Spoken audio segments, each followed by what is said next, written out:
सहारनपुर की अहमदबाग कॉलोनी में दिनदहाड़े हुई लूट की घटना का पुलिस ने सफल खुलासा करते हुए 5 शातिर अभियुक्तों को गिरफ्तार किया है, जिनके कब्जे से पुलिस ने लूट का माल भी बरामद किया है। पुलिस लाइन सभागार में पत्रकारों को जानकारी देते हुए एसएसपी आकाश तोमर ने बताया कि गुरुवार की देर रात आवास विकास में पुलिस और बदमाशों के बीच मुठभेड़ हो गई, जिसमें बदमाशों द्वारा पुलिस पर की गई फायरिंग के बाद पुलिस की जवाबी कार्यवाही में 3 बदमाश गोली लगने से घायल हो गए, जबकि 2 पुलिसकर्मी भी घायल हुए हैं, जिनको इलाज के लिए जिला चिकित्सालय में भर्ती कराया गया। एसएसपी ने बताया कि पकड़े गए बदमाशों में सुमित मलिक, अशोक खारी, कपिल, विकास व योगेंद्र नागर शामिल है, जिनके कब्जे से 3,62,000 रुपये, घटना में प्रयुक्त 2 कारें, $2,000, 5 अवैध तमंचे, 8 जिंदा कारतूस खोखे भी बरामद किए हैं।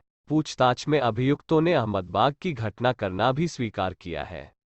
सामान निकाल लिया था, तो इस घटना का अनावरण करते हुए हम लोगों ने 5 लोगों को गिरफ्तार किया है, जिसमें से 3 लोग पुलिस मुठभेड़ में गिरफ्तार हुए हैं। उनको गोली लगी है, अस्पताल में उनका इलाज चल रहा है। हमारे पुलिस इंस्पेक्टर हैं, उनको भी गोली लगी है, उनका भी ट्रीटमेंट चल रहा है।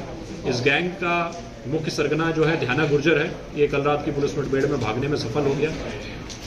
ये घटना ऐसे शुरू हुई कि सुमित मलिक नाम का एक व्यक्ति है, जो यहाँ पर पहले मैनेजर था और सरदार जी को पहले से पूर्व से परिचित था।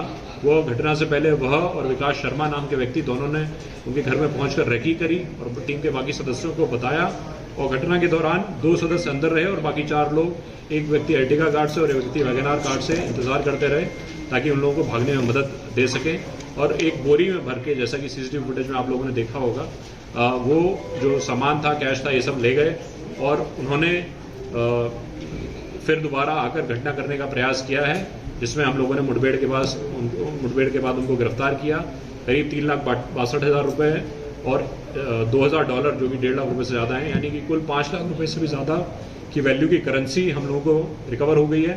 काफ़ी असले रिकवर हो गए हैं, जो पर्स है, मोबाइल फ़ोन है, वो रिकवर हो गया है। और इसमें से एक व्यक्ति है केवल जो भागने में सफल हो गया है, उसमें भी हम लोग शीघ्र गिरफ्तारी करेंगे। इस पर गैंगस्टर एक्ट की कार्रवाई होगी, एनएसए की भी कार्रवाई होगी, और इसमें मेरे द्वारा 25,000, आईजी साहब द्वारा 50,000 और प्रमुख सचिव गृह महोदय द्वारा भी 1 लाख रुपए का कैश अवार्ड दिया गया है पुलिस टीम के उत्साहवर्धन हेतु। तो ये निश्चित ही बहुत ही कठोर तरीके से इसमें मेहनत करके पुलिस टीम को लगना पड़ा एसपी सिटी के नेतृत्व में, जिससे कि ये घटना का पर्दाफाश हुआ है, जिसकी मैं बहुत प्रशंसा करता हूँ। सहारनपुर की थाना रामपुर मनिहारान पुलिस द्वारा अपराधियों के विरुद्ध की जा रही कड़ी कार्यवाही से घबराकर 4 शातिर लुटेरे चोरों ने थाने में पहुंचकर आत्मसमर्पण करते हुए अपराध से तौबा करते हुए भविष्य में अपराध न करने की कसम खाई, जिनमें नदीम पुत्र यासीन, नफीस पुत्र रफीक, नौशाद पुत्र शहीद व आजाद पुत्र शफीक शामिल है। कोरोना काल के 2 साल के बाद रमजान के पहले जुमे पर जिले की सभी मस्जिदों में जुमे की नमाज अदा की गई, जिसको लेकर मुस्लिम समाज के लोगों में भारी उत्साह देखने को मिला। सहारनपुर नगर की जमा मस्जिद में शहर इमाम कारी अरशद गौरा ने जुमे की नमाज अदा कराई और मुल्कम में अमन, शांति, भाईचारे व तरक्की की दुआ कराई।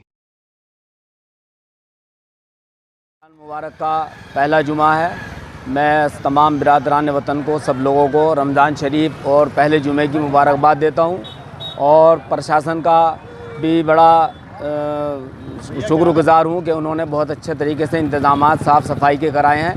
ख़ास तौर से नगर आयुक्त साहब ने नालों की और सड़कों की और सिविल लाइन की बहुत अच्छे तरीके से सफाई कराई, उसके लिए धन्यवाद डीएम साहब का भी। और ये जो पुल बन रहा है, पुल के पास एक छोटा सा पुल हमने दरख्वास्त की थी, उस पर भी कार्रवाई इंशाल्लाह शुरू हो गई है। तो मैं तमाम लोगों को मुबारकबाद देता हूं और उम्मीद करता हूं कि आने वाले बाकी जुमे के दिन भी इसी तरह साफ़ सुथराई के साथ और अमन व अमान के साथ अदा किए जाएंगे। धन्यवाद। एमएलसी चुनाव को लेकर शुक्रवार को पोलिंग पार्टियां रवाना की गई। जिलाधिकारी अखिलेश सिंह ने मीडिया को दी जानकारी। सहारनपुर मंडल में शनिवार को होने वाले एमएलसी चुनाव को लेकर प्रशासन ने सभी तैयारियां पूरी कर ली है, जिसको लेकर कलेक्ट्रेट परिसर से पोलिंग पार्टियां अपने अपने बूथों के लिए चुनाव सामग्री लेकर रवाना हो गई। वहीं पोलिंग बूथ पर पुलिस फोर्स सहित बीएसएफ के जवानों को तैनात किया गया है। देखिए, जनपद सहारनपुर में जो सहारनपुर, मुजफ्फरनगर और शामली, इसको मिलाकर एक जो है विधान परिषद क्षेत्र है जिसका नाम है 35 मुजफ्फरनगर सहारनपुर विधान परिषद क्षेत्र। इसमें कुल हमारे बूथों की संख्या 22 है, जिसमें से 10 बूथ जनपद सहारनपुर में स्थित हैं। 10 बूथों के जो पीठासीन ऑफिसर हैं और उनकी जो टीम है वो आज यहाँ पर उपस्थित है। वो अपनी सारी सामग्री यहाँ से जो प्राप्त कर रही है। प्राप्त करने के बाद वो लोग अभी दोपहर तक यहाँ से जो है अपने जो भी गंतव्य स्थान है उसको प्रस्थान करेंगे। जहाँ तक जनपद सहारनपुर की बात है तो यहाँ पर हम लोगों ने जो है प्रत्येक बूथ पर स्टैटिक मजिस्ट्रेट और माइक्रो ऑब्जर्वर की नियुक्ति किया है। प्रत्येक बूथ पर जो भी वोटर वोट डालने जाएगा उसको हम लोग वीडियोग्राफी कराएंगे उसकी। इसके साथ साथ पूरे ज़िले को हम लोगों ने विभिन्न सेक्टर और जोन में बांटा है।